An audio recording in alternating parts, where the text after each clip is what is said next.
minha gente, a gente achou que não tinha homenagem maior do que mostrar o quanto a gente percebe as coisas que vocês fazem no dia a dia, dos pequenos detalhes, é tudo que vocês fazem. A gente queria homenagear de uma forma bem diferente, espero que tenha ofendido e que todos tenham gostado. E parabéns!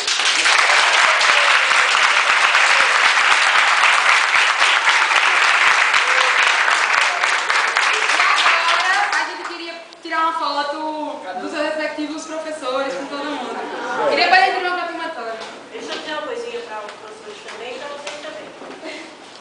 Está reprovado, professor, quando eles olham vocês no dia a dia e também dizer a vocês o seguinte: quando nós falamos em dia dos professores, isso tem que ser uma coisa que nasce de dentro do coração.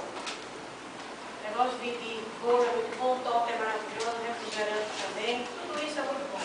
Mas eu acho que um momento como esse é inesquecível. Né? É inesquecível para os alunos, é inesquecível para vocês também.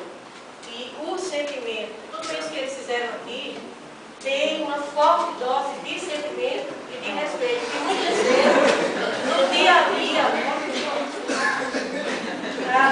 dia, na hora da aula, são levados, brincam, todos nós nos aperreamos, nos preocupamos muitas vezes, mas por trás de toda uma brincadeira e de trevas que eles praticam, existe uma forte dose de sentimento e de respeito por vocês todos. Podem ter certeza disso.